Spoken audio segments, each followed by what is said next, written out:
Mais la question fondamentale qui se pose, c'est que, je veux dire, Ribono Shel Olam, quand on a fait le cours la semaine dernière, si tu ne viens pas à la Syrie viendra à toi, ça c'est sûr que ce n'est pas une vision thoraïque. Je veux dire, n'importe quel idiot le comprend de lui-même. Il ne faut pas sortir de Saint-Cyr, il ne faut pas avoir étudié la Torah pendant 30 ou 40 ans pour dire une chose pareille. Mais qu'est-ce qui se passe dans la tête des dirigeants? Qu'est-ce qui se passe? Qu'est-ce qui se passe dans la tête de Merkel? Elle s'est excusée depuis hier, elle ne s'excusera pas de toute manière. Qu'est-ce qui se passe? Mais ils ne savent pas. Surtout que Daesh ne ment jamais. C'est la première fois depuis, je pense, avant même la création du monde, qu'on a affaire à une organisation terroriste islamique qui ne ment pas. Quand elle dit quelque chose, elle dit la vérité. Quand elle dit « c'est nous qui avons fait tomber l'avion russe », ils n'ont pas menti.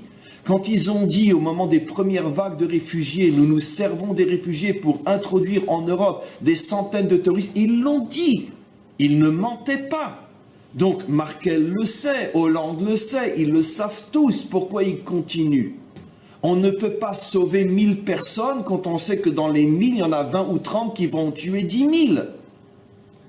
Pour l'instant, il y a presque autant de Français qui sont morts et qui vont mourir demain encore que peut-être ce que la France a accepté pour l'instant. Ne parlons pas des mutilés, des vies brisées, etc. Donc on ne peut pas imaginer un responsable, un dirigeant qui dise « je sauve des étrangers et je mets la vie de mes citoyens en danger ». Qu'est-ce qui se passe? Cette question, je veux dire, tout le monde la pose. Et ne me dites pas l'humanisme, la morale, etc. Arrêtons une fois pour toutes de nous prendre pour des hons. C'est pas possible que je mette la vie de mes citoyens en danger pour sauver des étrangers, alors que Daesh me dit clairement, on va tous vous faire sauter grâce à cette ruée de réfugiés. Ils le disent, et on sait qu'ils ne mentent jamais. Ce qu'ils disent, ils le font. Ce qu'ils disent, ils l'ont fait. Ce qu'ils disent, ils le feront. Ils ne mentent jamais. Ils viennent de dire que ce n'est que le commencement de l'enfer en France. Ils ne mentent pas, ils le feront. Alors, quoi, on continue, on continue, on continue, on continue. Même lorsque l'extrême droite parle, j'ai écouté hier une intervention de Marine Le Pen, c'est à croire qu'elle écoute mes cours, c'est peut-être une des plus grandes talmidim, je crois, talmidot. Elle a dit mot à mot ce que je n'arrêtais pas de dire. Mais même elle n'a pas le courage de dire la vérité. Nos vrais ennemis sont ceux qui ont de la compassion pour eux, etc. Elle faisait allusion bien sûr à toutes ces vagues d'immigrés, etc. Mais elle n'ose pas le dire véritablement. Elle n'ose pas le dire véritablement. Pourtant, c'est 1 + 1 = 2. Donc, il y a cette question. Qu'est-ce qui se passe derrière cette folie des gouvernements donc occidentaux? Quoi? Ils se suicident? Ou il y aurait quelque chose, peut-être, de beaucoup plus effroyable? On sait aujourd'hui, c'est un secret pour personne, que pratiquement tous les groupes terroristes ont été créés par la CIA ou peu importe par qui. Pourquoi? Il y a différentes thèses. L'une des thèses les plus connues, c'est parce que c'est pour embêter, pour freiner l'expansion russe, peu importe, ça tout le monde le sait aujourd'hui, on peut l'apprendre dans les écoles. Moi, c'est pas ma thèse, j'y crois pas comme étant la raison finale. À mon avis, c'est une raison, on pourrait dire, donnée par la CIA elle-même pour calmer les gens. On jette un os aux chiens pour qu'ils arrêtent d'aboyer, mais on donne pas la vraie raison. La vraie raison, c'est eux qui ont créé Al-Qaïda, c'est eux qui ont créé Daesh, c'est un secret pour personne maintenant. Et c'est eux qui ont créé les fameux mordim, comment on les appelle en français, les rebelles, c'est eux qui ont créé les rebelles contre Assad. Ça, c'est tellement évident qu'aujourd'hui, ils s'en cachent même pas. Et donc, c'est eux qui étaient derrière le coup d'État qui a fait tomber Moubarak. Ça, les Américains leur ont fait bien payer la honte qu'ils ont fait à Kerry. Lorsque Kerry est venu il y a quelques mois en Égypte, on l'a fait passer, fouiller, déshabiller, etc. Alors qu'il est secrétaire d'État américain, ils lui ont fait la honte, etc. Et quand après on a demandé, mais comment ils ont osé, c'est jamais vu dans l'histoire politique du monde de faire une honte comme ça le SGAN, le deuxième après Obama. Et à ce moment-là, la presse égyptienne, ce n'est pas gêné, on l'a lu. D'accord? Enfin, on a lu la traduction. C'est pour lui faire honte, pour lui faire payer le coup que la CIA était derrière le coup d'État contre Moubarak. Et donc, on sait maintenant, ils sont partout. Mais pourquoi c'est eux qui ont rendu l'islam malade? Pourquoi ils ont transformé Bosmat en Mahalad? Alors vous me direz, et ça c'est évident, il y a un terrain, il y a un terrain propice, c'est évident que... Mais quoi qu'il en soit, un jour, ça deviendra clair et net pour tous que de toute façon, même s'il y avait un terrain propice, même si c'est vrai que dans le Coran, il y a des passages qui peuvent être utilisés, etc., etc., etc., si Esav ne s'en était pas mêlé, c'est pas sûr qu'on aurait aujourd'hui ce qu'on a. C'est pas sûr. C'est-à-dire que le projet divin, que les nations vont pouvoir être bénies, dans le sens que l'histoire humaine va réussir, Esav dit il faut absolument empêcher le projet de réussir. Qu'est-ce que va faire Esav? Il va aller chercher Ishmaël, il va manipuler Ishmaël dans le but de détruire le monde. Et maintenant Ishmaël, lui, son erreur fondamentale, il y en a deux. C'est que malheureusement il est trop bête pour comprendre qu'il est utilisé par Esav. Mais son calcul dans sa bêtise, parce que Daesh croit qu'il est autonome, mais en vérité Daesh ne se rend même pas compte qu'il est manipulé par les grandes puissances, dans le plus grand secret. Évidemment que les peuples, les États, même les États ne le savent pas. C'est un État dans l'État, comme dans tous les pays du monde. C'est pas la CIA, c'est pas le Mossad. Il y a un Mossad dans le Mossad, il y a une CIA dans la CIA, il y a un FBI dans le FBI, et qu'ils sont 3 ou 4 ou 5 ou 10 à agir. Personne ne le sait. C'est comme dans la franc-maçonnerie. Il y a une franc-maçonnerie dans la franc-maçonnerie. 99% des francs-maçons ne savent même pas ce qu'est la franc-maçonnerie. Ce n'est que dans la dernière loge, je crois, si je ne me trompe pas, la 36e ou la 36, non, 33, 36e, que là, vraiment, on révèle le secret de ce qu'est la franc-maçonnerie. Ils sont 10, 15 dans le monde à savoir ce qu'est la franc-maçonnerie. Ça a toujours été comme ça. D'ailleurs, c'est copié dans la Touma, dans l'impureté, c'est copié sur le modèle de la Gdusha. Il y a le Kodesh, mais il y a le Kodesh HaKodashim. Il y a le Saint, mais il y a le Saint des Saints. C'est-à-dire que le mensonge copie les mêmes modèles que la vérité. Ils ne font que copier.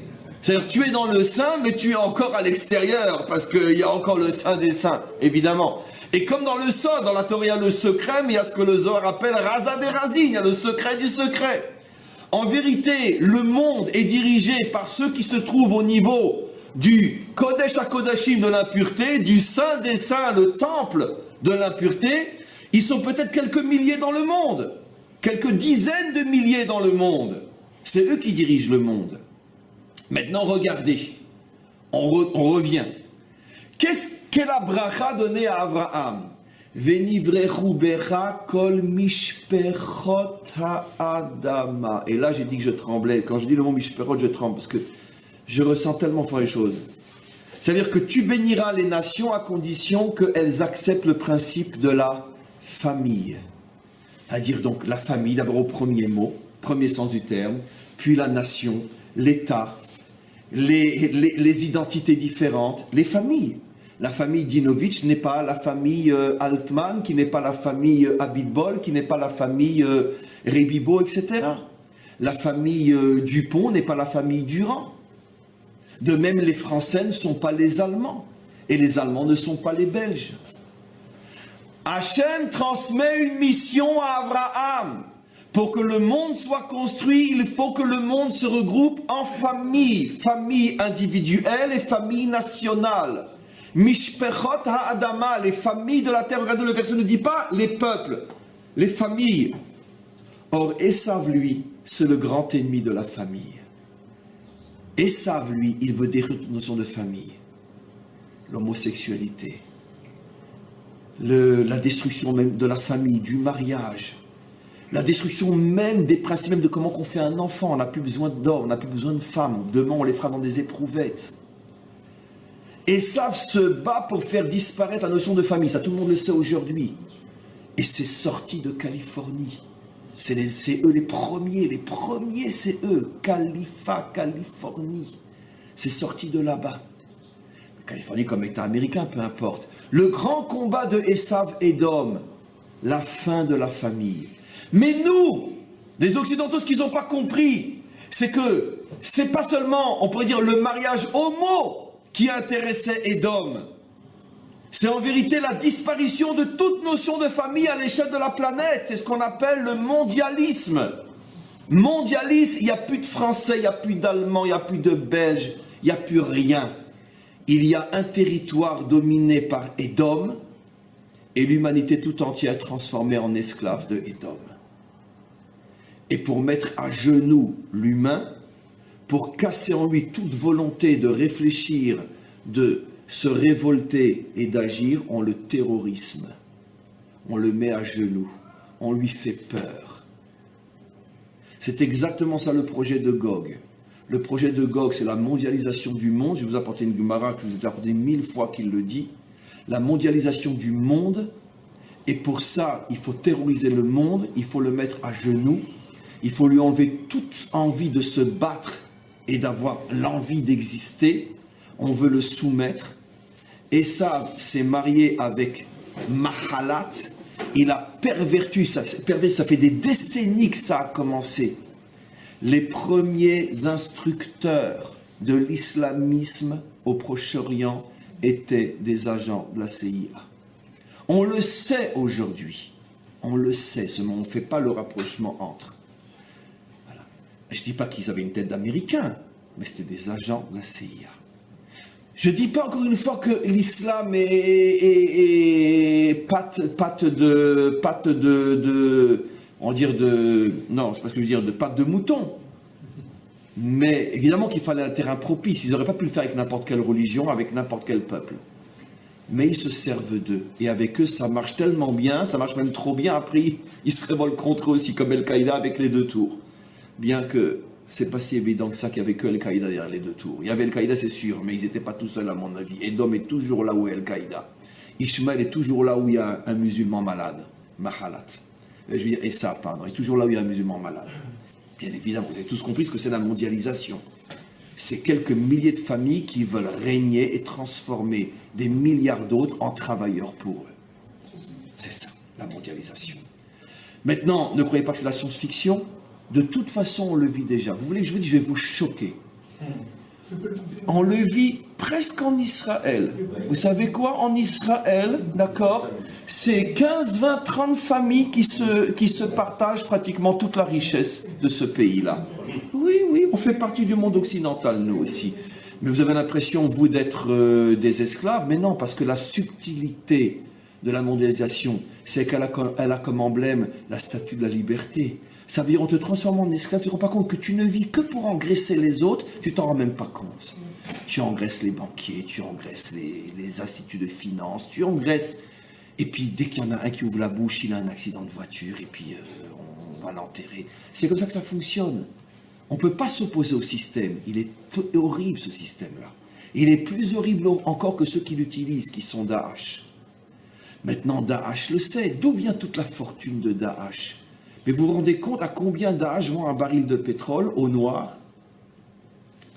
Mais qui c'est qui achète le pétrole à Daesh? Qui c'est qui achète le gaz à Daesh?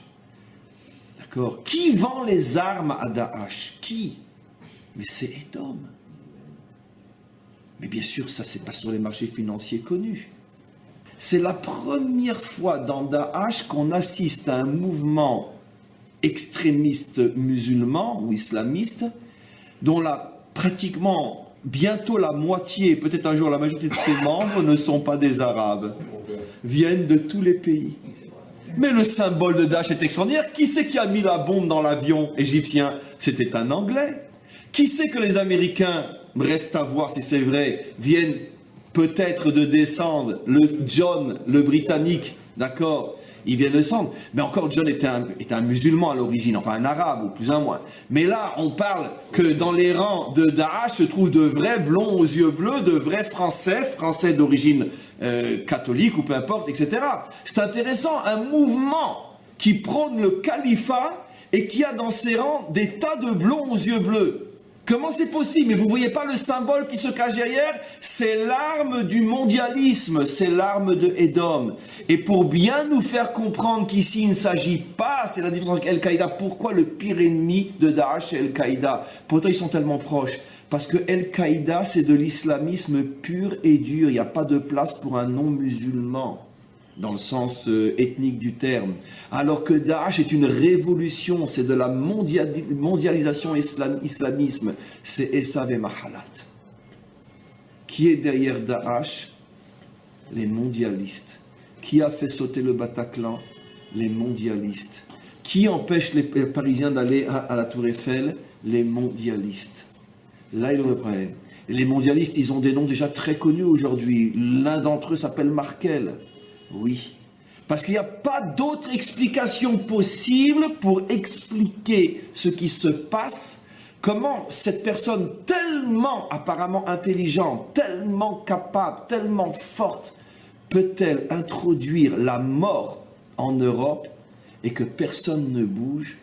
Ça fait plus de 24 heures que se sont écoulées depuis le Bataclan, et vous croyez qu'elle a dit un mot pour s'excuser d'être responsable?